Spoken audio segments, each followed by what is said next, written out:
everybody, it's Nina. Thanks for joining me. I have a new tutorial for you featuring some fun new Altenew products as part of their new Stencil ink spray and washi tape release. In today's technique, I'm going to be sharing two ideas for taking these stencils and using them in a way that you almost alter them a little bit, you color them in, and you create your very own unique designs using the stencils as the base for your project. I'm starting off with this flower here. This is the gorgeous Poppy Bloom stencil. I started off by coloring a base coloring for this image using some Copic markers, and I did already get all of the shading done on the flower. This is a very time-consuming process, and it's really worth the process of doing, so don't be scared about the fact that it does take a little bit of time to do. What I did was I took the stencil and would apply a base coat of color down with a Copic marker. Then I would remove the stencil and add in all of the shading that I wanted to have for this image and make it super dimensional. I used a variety of different Copic markers. I used some light R colors for the red poppy. Then I used some yellows and warm gray for the center of that poppy. And then here for the stem of that flower and the leaves, I'm using some greens. Now, like I said, I altered these images a little bit. In this particular case for the poppy, I really had to alter this out of necessity because I ended up messing up with my coloring. I'll show you where in just a second here. To add that really detailed shading that I have on the poppy and eventually on the leaves, I did a flicking technique with my Copic markers, and that's where I got myself in trouble. I was flicking a little too heavily at times. Not so much I was pressing too hard, but I was going a little too quick. And I ended up having that flicking motion kind of extend past where the original leaf was. So then I had to alter things a little bit and try to recreate things and make a new leaf, and I was almost about ready to give up, but I had spent so much time on the poppy I didn't want to. So I eventually was able to create this effect here where I have the leaf kind of sprayed out and then turning a little bit. So in the end, I really like how it worked out, and I encourage you not to give up when you mess up with coloring, even if it's not with a stencil like this. Keep going because you'll probably be able to fix it. There's usually always a way to adjust something to make it look like it was intentional. Now, while I've been talking, I brought in this really beautiful scallop builder stencil, and I'm using some Altenew inks and an ink dauber to go ahead and ink blend this pattern around my flower. I'm concentrating the heaviest of this ink blending towards the edges, and I'm letting it get really light as it comes towards the flower. Using an ink dauber really allows you to have that control because it's at your fingertips, so you don't have an ink blending tool kind of getting in the way and maybe getting a little too close. So here's how this looked, and I wanted to soften that blending that I have here and fade it into more of a lighter tone. So I brought in those ink daubers in those same three colors that I used. I used a peach, a yellow, and a blue.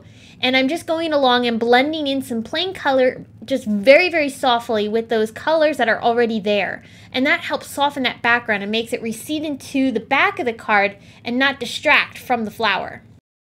So I stamped the sentiment down, and I actually should have stamped the sentiment after I did the ink spraying. Here I'm taking that new Shimmer Iridescent spray from Altenew, and it creates this gorgeous shimmer on the card. And you can see that as I tip it in the light, how it just sparkles, and it's so beautiful. But the problem was that it did bleed the ink of my sentiment a little bit because those dye inks are, of course, water-based. So they did have a little bit of bleeding, and if you're going to recreate this card, I would encourage you to do the stamping afterwards if it's a water-based ink. If it's a hybrid ink, you won't have this issue, but I did because the dye inks are water-based.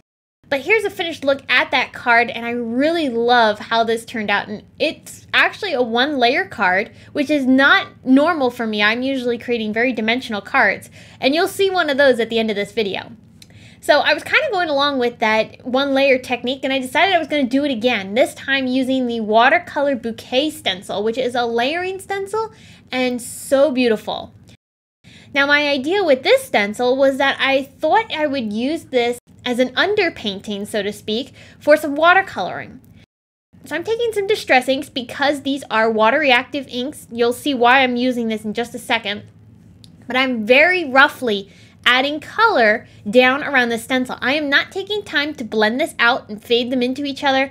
I am just trying to get color put down, and it's going to look pretty terrible when I remove this stencil. It's not going to look good. But this is going to be our underlay for the watercoloring that we're going to add on top, and it's going to make our watercoloring look really interesting.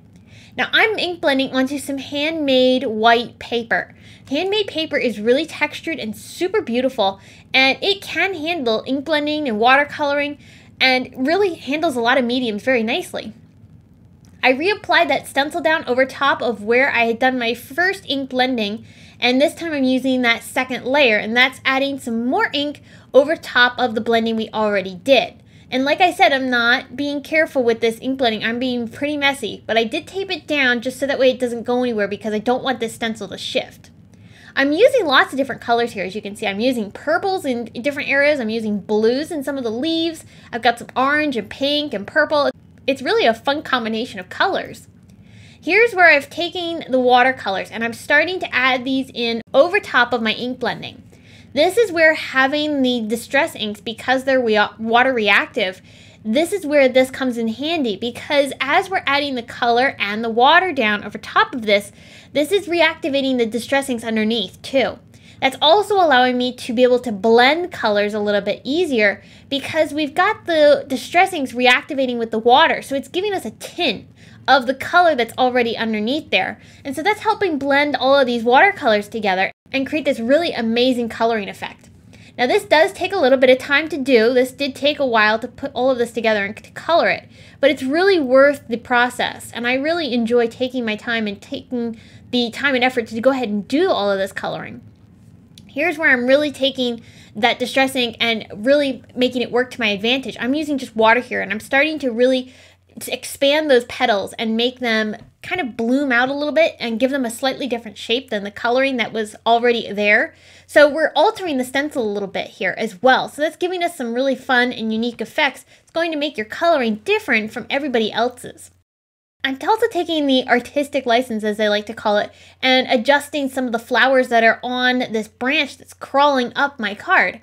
I wanted them to be a little bit bigger and also a little bit fuller and more bloomy instead of the little bud clusters that are there. I also was adjusting the leaves a little bit, and that was actually out of necessity again because I messed up the leaves. When I was watercoloring, this one was turning out really well, but you see that smaller leaf that's underneath it? I accidentally kind of pulled that color into that second leaf that's right there on the top of that branch, and I wasn't liking it. I really didn't like how that these were small and really kind of coming together, and I didn't like how the shape was turning out on this leaf. So in the end, these leaves are really big compared to the original leaves, but I actually like it because it gives the scene depth. It makes it look like that this large flower is in the front with these big leaves even further in front of that big flower. And that really adds a lot of interest to this scene, which I really liked.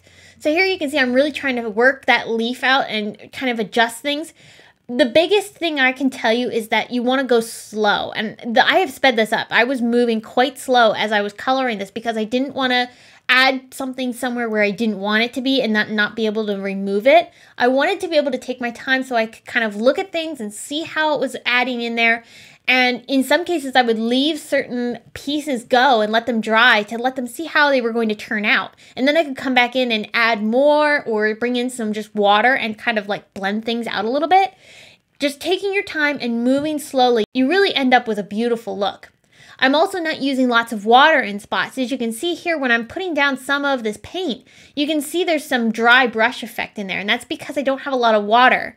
But that's also allowing me to be able to have a little bit more control of where I'm putting these watercolors down and being able to adjust things, and I can bring in more water if I want things to blend out more. I finished off all of this coloring with some splattering effects. I love adding splatters, especially to colors like this. I also brought in some of that iridescent spray and flicked that on using the end of the nozzle. I didn't get that on camera, but you can see how that iridescent spray looks so gorgeous over top of that watercoloring and adds that beautiful shimmer sparkle effect. All right, now like I said, I created a dimensional card. I didn't go one layer completely. This card here uses some of the new washi tape. This is that floral washi tape that Altenew's come out with. It is so gorgeous. I took that washi tape, applied it to paper. So I used just a white cardstock, applied the washi tape to it, and then I took some fine tip scissors and fussy cut each of those little images out. It took a little bit of time to do that too, but it was totally worth it. And I love how I could use one of the Altenew frame dies and create a little oval so I can add all of my flowers on top of that and create some beautiful, stunning arrangements. And I also did embellish these a little bit. I added some marker speckling details, and I also brought in some white gel pen speckle details as well. And then I created a textured background using that same scallop builder stencil. And I also added a love script sentiment using a previously released Altenew die. All of these cards you can see more details of over at my blog, as well as participate in the blog hop where we have giveaways also. I hope you will join us and see all of the fun things that you can do with the new Altenew release. Be sure to subscribe to my channel for more inspiration, and I hope I will see you again very soon. Bye!